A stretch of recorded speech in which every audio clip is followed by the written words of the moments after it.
नमस्कार, मी ओमकार दीक्षित आपल्या सगळ्यांचं स्वागत करतोय जसं आठवते तसं या कार्यक्रमामध्ये. अर्थात कार्यक्रमाच्या नावावरनं तुम्हाला कळलंच असेल की जसं आठवते तसं त्याप्रमाणे आपल्याला भेटलेली माणसं, आपल्या आयुष्यात आलेल्या व्यक्ती, प्रसंग, घटना हे सगळं जसं आठवते तसं याच फॉर्मॅटमध्ये सांगणार आहेत. आणि ते सांगणार आहेत डॉक्टर संजय वाटवे, जे गेली 45 वर्ष उत्तम मानसोपचार तज्ज्ञ म्हणून कार्यरत आहेत. 50,000हून अधिक केसेस अतिशय सुंदररित्या हाताळण्याचा त्यांचा अनुभव आहे. त्यामुळे आता थेट वेळ न घालवता मी त्यांच्याशी बोलणार आहे. त्यांच्या आयुष्यात आलेली माणसं, त्यांना भेटलेली माणसं आणि अर्थात बापू वाटवेंचे चिरंजीव म्हणून आपल्या वडिलांबद्दलच्या अनेक कथा, त्यांच्या आयुष्यात आलेली अनेक लोक, प्रभात फिल्म कंपनी, अशा वेगवेगळ्या गोष्टींवर आपण त्यांच्याशी गप्पा मारणार आहोत. नमस्कार सर. नमस्कार. जनरली असं असतं की मानसोपचार तज्ञाकडे गेल्यावर बऱ्याचदा पेशंट जास्त तो बोलत असतो किंवा आलेला रुग्ण काय काय सांगत असतो. आज मी उलट्या रोलमध्ये, त्यामुळे आज मला डॉक्टरांकडनं ऐकायचंय. पण डॉक्टर नेहमी दुसऱ्यांच्या आयुष्यात डोकावत असतात. आज मला खरं तर तुमच्या आयुष्यात डोकवायचं नाही, पण हा सगळा भूतकाळ कसा होता, लहानपणापासून आपली कौटुंबिक सगळे बॅकग्राऊंड कशी होती, आणि अर्थात बापू वाटवेंचं नाव तर सगळ्या तर चर्चेत आहे, तर त्यांच्या बरोबरचा हा सगळा प्रवास, एकंदर तुमचा जीवन प्रवास कसा होता तो आधी ऐकूया. सो थोडक्यात म्हणजे आयुष्यावर बोलू काही, तर काय सांगाल? पहिली गोष्ट म्हणजे मला हे आवडलं की माझ्या जीवनात कोणतरी डोकावते, तर आम्ही सगळ्यांच्या जीवनात डोकावत असतो. तर आता आपण ज्या गप्पा मारणार आहोत त्याच्यामध्ये मुख्यतः बापू वाटवे यांच्या आयुष्यातले अनुभव, त्यांच्या संपर्कात आलेले मोठमोठी लोक, चित्रपट, कला, साहित्य, पत्रकारिता या सगळ्या क्षेत्रात त्यांचा संचार झाला. आणि बरीच वर्ष त्याच्यात करिअर्स केलेली असल्यामुळे फार मोठमोठ्या लोकांची त्यांचे जन्मभर संबंध राहिले. त्या ह्या लोकांशी त्यांचे झालेले प्रसंग, किस्से, गमती जमती, मजा किंवा काही गंभीर प्रसंग आणि काही इन्स्पिरेशनल प्रसंग, म्हणजे एक छोटा प्रसंग ज्यातून सगळ्यांना खूप शिकता येईल, अशा आपण गप्पा मारणार आहोत. आणि त्याच्यात काही हिस्ट्री क्रिएशनचा वगैरे असा काही प्रयत्न नाहीये, त्यामुळे हा डिस्क्लेमर मी पहिलाच देऊन टाकतो. कारण मी सांगितलेला एखादा प्रसंग दुसऱ्या कोणीतरी त्यांच्या आजोबांकडून वेगळ्या पद्धतीने ऐकलेला असतो, त्यामुळे त्याच्यावर काही वाद, ट्रोलिंग होऊ शकतं. त्यामुळे मी हे सांगतो की फक्त मला जसं आठवतंय तशा मी त्या गमती सांगणार आहे. कारण ह्या सांगोवांगी कथा असतात, त्यामुळे त्या थोडं व्हर्जन त्याचं बदलत जातं. त्या पद्धतीने आपण त्यांच्या आयुष्याला उजाळा देणार आहोत आणि त्या प्रसंग आणि गमती जमती, किस्से हे आपण आठवणार आहोत. आता तुम्ही मला विचारलं तुमच्या बालपणाविषयी सांगा, तर बापू वाटवे हे माझे वडील. त्या मी ह्याच्यापुढे माझे वडील असे जड शब्द न वापरता बापू असं म्हणाले, असं बोलणार आहे. ते बापूंचा चित्रपट, नाट्य, पत्रकारिता, संपादकत्व, मुलाखतकार अशा अनेक क्षेत्रात आयुष्यभर संचार झाला. त्यामुळे सर्व क्षेत्रातले लोक आमच्या घरी येणारे असायचे. चित्रपट क्षेत्रातले असो, साहित्य क्षेत्रातले, पत्रकारितेतले असो, ते सतत आमच्या घरी येणारे. त्यामुळे साहित्यिक वर्दळ आमच्याकडे खूप होती. आणि मग त्यांच्याकडून खूप छान छान गोष्टी ऐकायला मिळायच्या. त्यांची लाईफ फिलॉसॉफी कळायची, ते आयुष्यात मोठे कसे झाले हे कळायचं. त्यामुळे लहानपणापासून खूप चांगल्या मोठमोठ्या साहित्यिक, चित्रपटकार, नाट्यकार, संगीतकार अशा लोकांचा राबता असल्यामुळे एक भयंकर आनंदी आणि सांस्कृतिक असं वातावरण आमच्या घरात कायम. हे सगळ्यांना लाभणं जवळ अवघड आहे, पण लहानपणापासून हे सगळे संस्कार माझ्यावर होत गेल्यामुळे तशी सांस्कारिक जडणघडण माझी होत गेली. बरोबर आहे. पण तुम्ही म्हणजे अजून पण मला थोडंसं खोलात शिरायचं, जसं तुम्ही पेशंटला एक एक विचारत राहता त्याच्या केसबद्दल, तसं मला विचारायचं ते म्हणजे अगदी तुमचं लहानपण कुठं गेलं, शालेय शिक्षण वगैरे, कुठली शाळा कुठली होती, मग कॉलेज, ते पण हवंय. आणि सेम टाइमला हे घरातलं वातावरण तुम्ही सांगितलं तर तेही मला ऐकायचं. आमचं प्रभात रोडला आम्ही राहत होतो. मला एकच बहीण आणि आई वडील, आम्ही 4 जण प्रभात रोडला राहत होतो. माझी शाळा म्हणजे आता जी विमलाबाई गरवारे आहे त्याला पूर्वी भावे स्कूल म्हणायचं, तिथे माझं 11वी पर्यंत शिक्षण झालं. त्याच्यानंतर आबासाहेब गरवारे कॉलेजमध्ये माझं FY पर्यंत शिक्षण झालं. तेव्हा 11+2 होता. आणि +2 मध्ये सेकंड इयर जे असायचं त्याला A किंवा B असे 2 ऑप्शन असायचे. A ग्रुप घेतलेला इंजिनिअरिंगला जाणार, B ग्रुप घेतलेला मेडिकलला जाणार. मी B ग्रुपला गेलेला इंजिनिअरिंगला ऍडमिशन नसायचे, म्हणजे एक त्याग करायला लागायचा. B घेतला की A सोडला. ते मला मॅथ्स मध्ये life long out of marks मिळत गेलेले आहेत, पण मला डॉक्टरच व्हायचं असल्यामुळे मी जेव्हा B ग्रुपला गेलो तेव्हा मला मॅथमॅटिक्स सोडावं लागलं. पण हे साधारणपणे कधी ठरलं होतं? एकतर आधी मला हा पण एक विचारायचा प्रश्न, ते म्हणजे घरी एवढी सगळी सांस्कृतिक जडणघडण का लोकांचं उठबस होती, तेव्हा तुम्हाला या क्षेत्राकडे कल कितपत होता आणि डॉक्टरच व्हायचं हे कधी ठरलं? मग जवळजवळ लहानपणापासून माझा डॉक्टर व्हायचा निर्धार होता. लहानपणीच? हो. आणि हे एवढे सांस्कृतिक साहित्यिक वातावरण घरी असून सुद्धा मला डॉक्टरच व्हायचं होतं, कारण मला डॉक्टरहून देशाची आणि समाजाची सेवा करायची होती. आणि माझ्या वडिलांची आई, वडील 1.5 वर्षाचे असताना वारली आणि त्यामुळे संबंध कुटुंब उघड्यावर पडल्यासारखं झालं. त्या घटनेचाही माझ्यावर कदाचित परिणाम झाला असेल की असं कोणाच्याही देशोधडीला कुटुंब लागू नये, की आपण डॉक्टर व्हावं. ऍक्टर कोणीही होतं, सिने क्षेत्रात कोणीही जाऊ शकतं, पण डॉक्टर होणं म्हणजे समाजसेवक असतो. सिने क्षेत्रात समाजसेवा फार नाहीये, फक्त एंटरटेनमेंट आहे. त्या एक प्रसंग मी इथे तुम्हाला सांगतो. शाहू मोडक नावाचे एक मोठे नट होते, संत ज्ञानेश्वरचे हिरो किंवा माणूस या पिक्चरचे हिरो. ते नंतर मुंबईला गेले, मुंबईला ते मोठे नट झाले आणि रिटायरमेंट नंतर त्यांनी ज्योतिषशास्त्र सुरू केलं आणि त्यांच्याकडे प्रोड्युसर डायरेक्टरची लाईन लागायची ज्योतिष विचारायला. तर ते शाहू मोडक माझ्या वडिलांच्या हाताखाली प्रभातमध्ये बरीच वर्ष काम केलेले होते. ते एकदा आमच्या घरी आले आणि त्यांची माझ्या काही गप्पा झाल्या. त्याच्यानंतर ते 2 महिन्यांनी गाडी घेऊन आले आणि वडिलांना म्हणाले, हा मुलगा मला आवडलाय, याला मी मुंबईला नेणार आणि याला हिरो करणार. ते वडील म्हणाले, माझं काही नाही, तू त्याला विचार. तोपर्यंत माझं डॉक्टर व्हायचं पक्क झालेलं होतं. ते मी नकार दिला, मला डॉक्टरच व्हायचंय, पण मला ऍक्टर व्हायचं नाहीये. अच्छा. ते शाहू मोडक नाराज होऊन गेले. पण आता एका दृष्टीनं खंत वाटते, आनंद वाटतो की ते करिअर ला तिथंच फुली मारली. आणि अजिबात खंत नाही. मी जे करतो ते कुठलाच नट करू शकत नाही.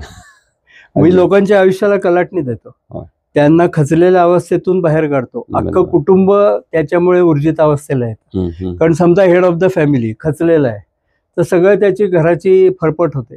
तो त्यातून बाहेर आला की संबंध घर आनंदी होतं, उत्कर्षाप्रत जातं. ते जे एक डॉक्टर करू शकत नाही, करू शकतो ते कुठलाही नट करू शकत नाही. बरोबर. आणि मग जेव्हा तुम्ही ठरवलं डॉक्टर व्हायचं, तेव्हा घरी बापूंजी आणि घरी कशी रिॲक्शन होती एकंदर, की त्यांना असं काही वाटायचं का की तुम्ही याच क्षेत्रात यावं? नाही नाही नाही, सगळ्यांनी मला त्याबाबत पाठिंबा वेलकमच केलेला. बरं. आणि मग डॉक्टर मध्ये पण अनेक फील्ड असताना मग मानसोपचार हे कसं व्हायचं ठरलं? मी जेव्हा MBBS शिक्षण करत होतो तेव्हाच माझ्या लक्षात आलं की 90% आजारांचं मूळ मानसिकतेमध्ये असतं किंवा मानसिक घटनामध्ये असतं किंवा मानसिक दौर्बल्यामध्ये असतं. त्या सायकियाट्रिस्ट व्हायचं हे माझं जवळजवळ MBBS करतानाच निश्चित झालेलं होतं. पोस्ट ग्रॅज्युएशन केलं तर, पण तेव्हा मग पोस्ट ग्रॅज्युएशन करण्याचा माझा विचारच नव्हता. मला MBBS करून फॅमिली डॉक्टर व्हायचं होतं. तेव्हा फॅमिली डॉक्टर नावाची संकल्पना अस्तित्वात होती, आता ती नाहीये.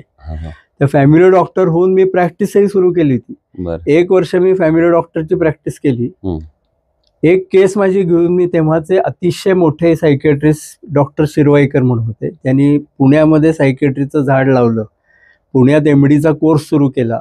पश्चिम महाराष्ट्रातले पहिले सायकियाट्रिस्ट लंडनहून शिकून आलेले त्या शिरवाईकर सरांकडे मी माझी एक केस घेऊन गेलो आणि त्यांचा माझा संपर्क आला आणि काय त्यांना माझ्यात स्पार्क दिसला. ते म्हणले, तुम्ही सायकियाट्रिस्ट का होत नाही? मग माझं ते सायकियाट्रिस्ट होण्याची उबळ पुन्हा जागृत झाली. मी प्रॅक्टिस सोडली आणि सायकियाट्रीला एनरोल केलं आणि शिरवाईकरांच्या हाताखाली मी ट्रेनिंग घ्यायला सुरुवात केली. तर आमचे वेव्हलेंथ इतकी जुळली होती की मी शिरवाईकरांबरोबर 16 वर्ष काम केलं. 16 वर्ष काम केलं म्हणजे 16 वेळा MD केल्यासारखं आहे. आणि त्यांच्याकडे समुद्र असायचा पेशंटचा आणि जसं माझा अनुभव वाढत गेला तसे ते माझ्यावर केसेस सोपवत गेले. आणि नंतर त्यांच्या आयुष्यात असे बरेच प्रसंग आले, मुलाचं लग्न, मुलीचं लग्न, कोणाच तरी आजारपण. ते 2-2 महिने ते माझ्यावर क्लिनिक सोडून गावाला जायचे आणि त्यांचे कर्तव्य पूर्ण करायचे. ते असा इतका प्रचंड अनुभव मी त्या 16 वर्षात घेतला की कुठली केस पाहिलेली नाहीये असं झालेलंच नाही. बरोबर. आणि तुम्ही एकदा पहिल्यांदाच अगदी टॉप लेवलच्या गुरुकडे शिकला की तुम्हाला सगळं ज्ञान यायला सुरुवात होते. क्या बात आहे. हे जसं होतं फुल फ्लेज मध्ये जेव्हा करिअर चालू होतं तेव्हा मग याची आवड जी पहिल्यापासून घरातनं होतीच तुम्हाला एका अर्थानं, तर मग त्याच्याकडे पुन्हा वळलात त्यानंतर पुन्हा असं वाटलं कधी की हे पण काहीतरी करावं, लिखाण करावं, काहीतरी? लिखाणाचंही योगायोगच आहे. मी कधीच काही लिहिलेलं नव्हतं. बरं. ते बापू थोडेसे वृद्ध झाल्यानंतर सकाळमध्ये एकदा एक लेख पोचवायला गेले होते. ते चालत वगैरे जायचे. ते मी त्यांना म्हटलं, तुमची तब्येत बरी नाहीये, मी येतो तुमच्याबरोबर, स्कूटरवर आपण जाऊ. ते मी त्यांना घेऊन गेलो आणि स्कूटर बाहेरच लावली आणि त्यांना म्हटलं लवकर लेख देऊन खाली या. तर त्यांना थोडासा वेळ लागला. तेव्हा मी त्या वॉचमॅनला विचारलं स्कूटर कुठे लावायची असते. तो म्हणला इथे जागा नसते, पण तुमचे साहेब वर गेले ते तुम्ही इथे लावा. मग मी स्कूटर लावली आणि वर संपादकीय विभागात गेलो. तिथे इथे दिसले नाहीत. मग मी चौकशी केली तर ते म्हणले संपादकांकडे ते गेले. ते अनंतराव दीक्षित म्हणून सकाळचे संपादक होते. ते मी आत गेलो. ते त्यांनी विचारलं की वडिलांनी ओळख करून दिली, हा माझा मुलगा हा सायकेट्रिस्ट आहे. त्या अनंतरावांनी विचारलं तुम्ही नाही का तुमच्या वडिलांसारखं लिहित. म्हटलं अजून तरी लिहिलेलं नाही आहे, मला माहिती नाही माझ्याकडे स्टाईल आहे की नाही. तर ते म्हणले की मग एक काम करा ना, 1-2 लेख मला लिहून द्या, बघू आपण काय करायचं ते. मग हा ऑगस्ट महिना असेल का, त्यात 2-3 लेख मी त्यांना लिहून दिले. आणि मग नंतर मी विसरून गेलो, कारण मला त्याच्यात काही अँबिशनच नव्हती. 1 जानेवारीला सकाळचा वर्धापन दिन असतो. त्या मी बापूंबरोबर वर्धापन दिनाला गेलो. ते एकेकाला भेटत अनंतराव दीक्षितांना भेटलो. ते म्हणले या डॉक्टर तुमचीच वाट बघतोय, काय फॅन्टास्टिक लिहिता, वर्षभर सदर घेतलंय आपण तुमचं. म्हटलं वर्षभर मी लिहायचंय. ते म्हणले हो वर्षभर लिहायचंय. मग तेव्हा मला पहिल्यांदा शोध लागला की मी उत्तम लिहू शकतो. मग तेव्हा सकाळमध्ये 1 वर्षभर मी एक लेख मला लिहिली, स्वभावाला औषध आहे या नावाची. कारण सायकियाट्रिस्ट म्हणजे वेड्यांचा डॉक्टर अशी एक समजूत असते. त्यामुळे त्याला मी नॅचरल टर्न दिला की स्वभावाला औषध आहे, स्वभावाची ट्रीटमेंट आहे, वेडाची ट्रीटमेंट नाही. आणि ती इतकी लेख मला गाजली. त्या 2001 सालची गोष्ट आहे. नगर एडिशन मला तर असं झालं की नगरच्या लोकांनी ऑफिसवर मोर्चा काढला सकाळच्या की या डॉक्टरांचा फोन नंबर पत्ता का देत नाही, आम्हाला यांचा फोन नंबर पत्ता पाहिजे. आणि हट्ट करून त्यांनी माझा नंबर मिळवला. कारण सकाळची पॉलिसी अशी आहे की डायरेक्ट लेखकाशी कॉन्टॅक्ट करायला देत नाहीत, किंवा मेल ID दिला तरी editor@sakal असा दिलेला असतो. ते इतकी ती लेख मला तेव्हा भयंकर गाजली. आणि एक प्रकारे सायकियाट्रीचं द्वार उघडलं लोकांसाठी. बरोबर आहे. हा जरा जसं पुस्तकाची एक नवीन फील्ड तुमच्यासाठी ओपन झाला आणि तुम्ही म्हटलं लेखक झाला ते का अर्थाने त्याच्यानंतर 2 पुस्तके प्रसिद्ध झाली. तसं बिंग सायकियाट्रिस्ट कायम ऐकून घेण्याची सवय होते. मग हे बोलण्याची वक्तृत्व कले कशी डेव्हलप झाली, त्याच्यात कसा इंटरेस्ट निर्माण झाला आणि पुढे त्यात कसं घडलं सगळा प्रवास? माझे वडील उत्तम वक्ता होते. त्यांची काही 1000 भाषणं झाली असतील वेगवेगळ्या गावात. पुणे, मुंबई, वाई, कोल्हापूर, मराठवाडा अनेक ठिकाणी त्यांना व्याख्यानाला बोलवण्याचं. त्यांना गप्पांचा फड रंगवण्याची पण स्किल त्यांच्याकडे होतं. ते मी अनेक वेळाला ते पाहिलेले आहे की पु ल देशपांडे, गदी माडगूळकर असे बसलेले तरी बापू सगळ्यात जास्ती बोलायचे आणि सगळे ते एन्जॉय करायचे. तर त्यांना तो गप्पा म्हणजे गोष्टी वेल्हाळ बापू असंच त्यांना म्हणायचे. ते फड रंगवण्याचं, भाषण करण्याची कला त्यांच्याकडे पहिल्यापासूनच होती. आणि त्यांची अनेक भाषणं मी पाहिले, त्यामुळे कदाचित माझ्या अंगात ते गुण वाढीला लागलेले असतील. पण तुम्ही म्हणता तो अर्धाच भाग आहे. सायकियाट्रिस्ट ऐकून घेतो, तसंच आम्हाला पुष्कळ बोलावं पण लागतं. जेव्हा पेशंटला काही समजून सांगायचं असतं ते आम्हाला अतिशय कलात्मकरित्या बोलावं लागतं, तरच ते कोऑर्डिनेशन होतं. बरोबर. त्यामुळे तेव्हा ते पेशंटशी बोलूनही ती कला मला साध्य झालेली असू शकेल. बरोबर. आणि आता थोडं पुन्हा आता येऊया बापूंकडे. आता तुम्ही म्हटलं गोष्टी वेल्हाळ बापू, त्यामुळे माझ्या ते डोळ्यासमोर पिक्चर सारखं उभं राहिलं की बापू आहेत समोर, पुलंसारखे सगळेच तुम्ही सांगितली नावं घेतली तशी ते ऐकतात. तर मग त्यांच्याकडच्या काही प्रसंग, किस्से, घरी कोण कोण आधी कलाकार यायचे जे तुम्ही बघितले स्वतः? ही जी नावं सांगतो हे सगळे घरी येते असंख्य वेळा.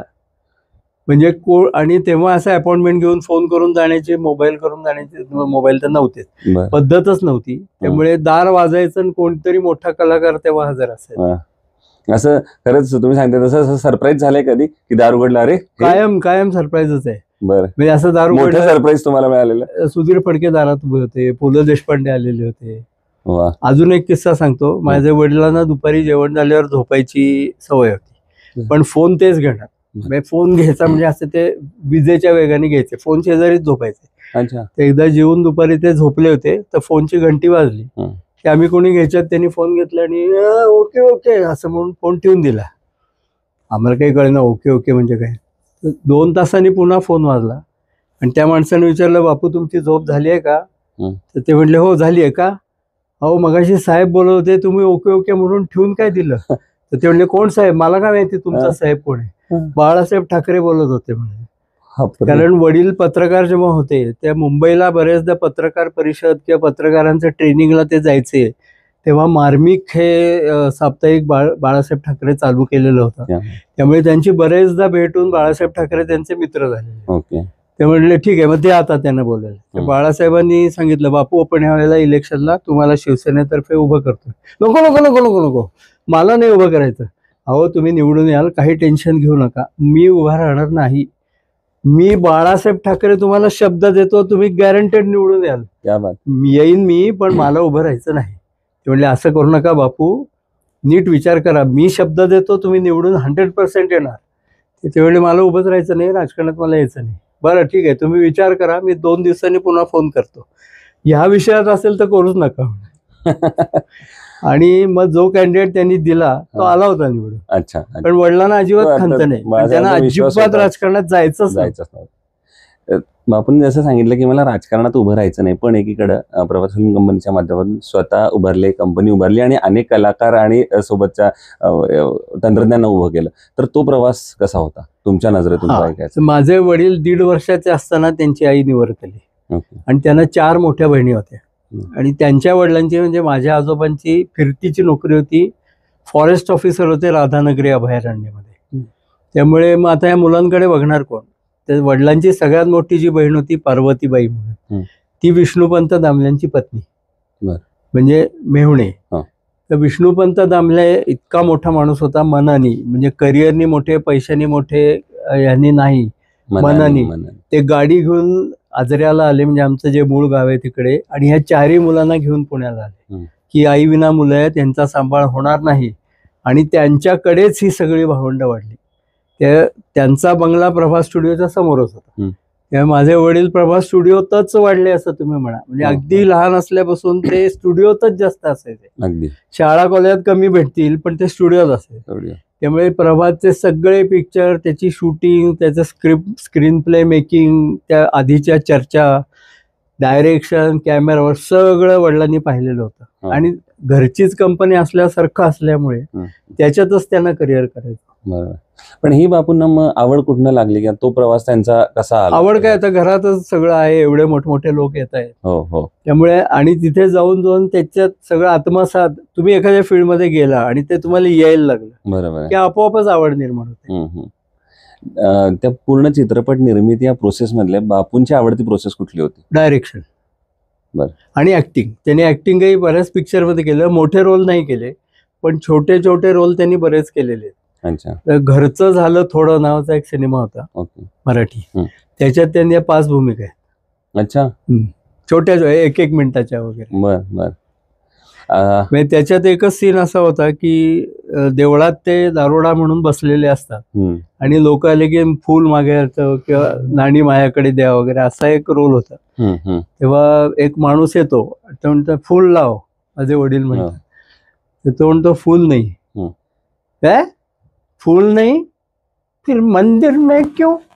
तर ते क्यों असं ते म्हटलं की थिएटर सगळं क्यों असं म्हणायचं. असं म्हणजे इम्पॅक्टिंग रोल त्यांचे असायचे. बरोबर. छोटे म्हणजे मोठ्या रोल कधी केले नाहीत, कारण कॅमेऱ्याच्या मागेच जास्ती असेल. बरोबर. पण कुठे कमी पडते, बापू राहिला उभा, दिग्दर्शनात जास्त रमले की राहिले उभे. शृंगी ऋषीचा रोल त्यांनी सीता स्वयंवर मध्ये केला. 10वी फ मध्ये सुमित्रा भावेचं शूटिंग बघायला गेले होते. सुमित्राबाई घेऊन गेल्या होत्या की माझं शूटिंग बघा. त्यामुळे इथं आला नाही, बापू तुम्ही शिक्षक म्हणून बसा. छोटे छोटे रोल बरेच केलेले, पण त्यांचं आवडतं डायरेक्शन. तुम्ही कधी जायचं सेटवर किंवा? अजिबात नाही, एकदाही नाही, कधीच. कारण तेव्हा प्रभात कंपनी नव्हतीच. माझा जन्म आला त्याच्या आधीच प्रभात कंपनीचा अस्त झालेला. बरोबर. तुम्ही जर सांगितलं या सगळ्या लोकांचा घरी राबता होता आणि तुम्ही सगळ्या आधी डिस्क्लेमर सांगितलं तुमच्या नजरेतून आहे, तर मग त्या आता किस्स्यांना, त्या गप्पांना सुरुवात करूया. तर त्या कशा रंगायच्या, कुठून सुरुवात व्हायची? त्या जसं पुलेंचं रविवार सकाळसारखं ते फक्त रविवारी अड्डा असायचा, संध्याकाळी असायचा, सकाळच्या चहाला असायचा, कधी हे जमायचं? ते आले की अड्डा. अच्छा. कारण वडील गोष्टी वेळेला होते आणि तेव्हा लोकांकडे वेळ खूप असायचा. आतासारखं घड्याळाला बांधलेले लोक नसायचे आणि यायचे ते गप्पा मारलाच यायचे. टीव्ही नसायचा. आता तुम्ही कोणाकडे जाऊन बसा, तो माणूस टीव्हीच बघत असतो किंवा मोबाईलवर रील बघत असतो, तुमच्याकडे कोणाचं लक्ष नसतं. तसा तो काळ नव्हता, म्हणजे गप्पांना गेलोय असाच काळ असायचा. बरोबर. त्यामुळे कोणीही आलं की गप्पाच रंगायचे आणि जुन्या आठवणी. प्रभातच्या, सिनेमांच्या अशा आठवणी खूप रंगायच्या. बरोबर. बापू घरी आल्यानंतर पुन्हा त्या आजच्या दिवसभराच्या कामाचा जनरली जसं काहीतरी गप्पा टप्पा व्हायच्या तशा काही व्हायच्या किंवा बापूने सिनेमा क्षेत्र सोडल्यानंतर माझा जन्म झाला. हो, माझा कुठल्याही शूटिंग पाहण्याचा रोग नाही आला. बरोबर. नंतर ते सिनेमा सोडल्यानंतर प्रतिभा ऍडव्हर्टायझिंग म्हणून एक कंपनी होती. त्या ऍड कंपनी हे तेव्हा फार रेअरिटी होती. तर त्या ऍड कंपनीची कामं ते करायचे, ऍड्स करण्याची. तर त्यामुळे ते जवळजवळ दिवसाआड किंवा रोज मुंबईला जायचे आणि मुंबईतल्या क्लायंट्स त्यांनी सांभाळलेले होते बरे. त्या प्रतिभा ऍडव्हर्टायझिंग मध्ये त्यांनी 2 वर्ष काम केलं आणि तेव्हा या सगळ्या ओळखींचा उपयोग झाला. ओके. ज्या पहिल्या सगळ्या म्हणजे एवढे मोठे लोक भेटणार कसे तुम्हाला? ऍड कंपनी जरी आहे तरी ते गदी मडगुळकरांना अप्रोच कसे करणार? त्यामुळे बापू जरा तुम्ही रिक्वेस्ट करा वगैरे असं. बरोबर. नंतर मग ते पत्रकारितेकडे वळले. सकाळ, केसरी, तरुण भारत या तिन्ही पेपरमध्ये त्यांनी 1-1 वर्ष सिने पेज एडिटर म्हणून काम केलं. बरं. आता नुसता सिने पेज एडिटरला एवढं काम नसतं. त्यामुळे मग ऍडचं म्हणजे ऍडव्हर्टाइजमेंट सेक्शन हा पण त्यांच्याकडे होता. तेव्हा ह्या तिन्ही पेपरमध्ये त्यांनी ऍड आणि सिने पेज एडिटर या दोन्ही भूमिकेत काम केलेलं. आकाशवाणीवर वाहते वारे नावाचा श्रुतिकांचा कार्यक्रम ते लिहायचे. तो 12 वर्ष त्यांनी लिहिला. 12 वर्ष वाहते वारे हा कार्यक्रम त्यांनी लिहिला. आणि चित्रपट इतिहास याविषयी तर त्यांचा खूप अभ्यास होता. म्हणजे इंडियन तर सगळे ओळखीचेच लोक. हॉलिवूडच्या वर पण त्यांनी एक सिरियल लिहिली होती. हॉलिवूडच्या नट नट्या त्यांचं करिअर ते कसे शून्यातून वर आले, त्यांना ब्रेक कसे मिळाले ह्याच्यावर त्यांनी सकाळमध्ये वर्षभर मालिका लिहिली. ते त्याचा एक गमतीशीर प्रसंग आहे. ग्रेस केली नावाची एक फार मोठी हिरोईन होती त्यावेळेला. तिच्यावर एक मोठा लेख, अगदी हृदयद्रावक असा लेख वडिलांनी लिहिला, बापूंनी लिहिला आणि तो चंदू बोर्डेने वाचला आणि ते आमचे फॅमिली फ्रेंड आहेत. तर ते म्हणाले की अहो बापू तुमचं मस्त आहे हो, तुम्ही रिटायर झाल्यावर तुमच्याबरोबर ग्रेस केली आहे, आम्ही रिटायर झाल्यावर आमच्याबरोबर कोण असणार?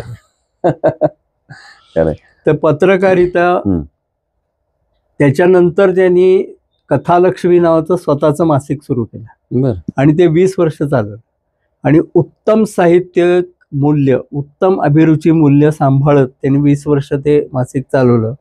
त्याच्यातले लेखकांची नावं सांगितली तर तुमचा विश्वास बसणार नाही. रणजित देसाई, शिवाजी सावंत, भालबा केळकर, DP अँड्रूज, शैलजा राजे, लोककवी मनमोहन, नरूभाऊ लिमये असे मोठमोठे त्यावेळेचे, वपू काळे, पु ल देशपांडे अशा लोकांचे त्याच्यात लेख आलेले आहेत. आणि हे 20 वर्ष त्यांनी चालवलं. आणि हे सगळे लोक मला जेवायला आलेले आठवतात आमच्याकडे.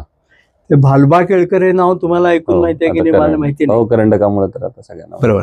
तर भालबा केळकर आमच्या जवळच राहिला होते आणि त्यांना वडिलांनी लेखक बनवलं, कारण तेही असे छान किस्से सांगायचे. ते वडील म्हणले लिहा आमच्या मासिकासाठी.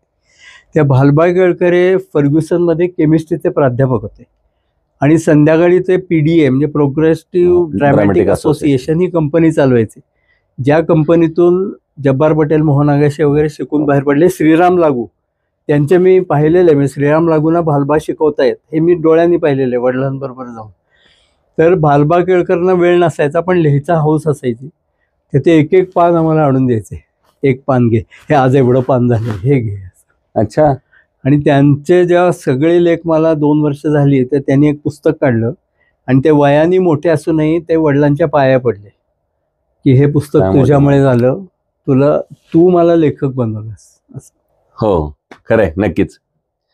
तर हे होते डॉक्टर संजय वाटवे आणि ते सांगत होते आपल्याला बापू वाटवे, त्यांचा एकंदर जीवन प्रवास, त्यांना भेटलेली माणसं आणि त्यांच्यातले काही मोजके किस्से.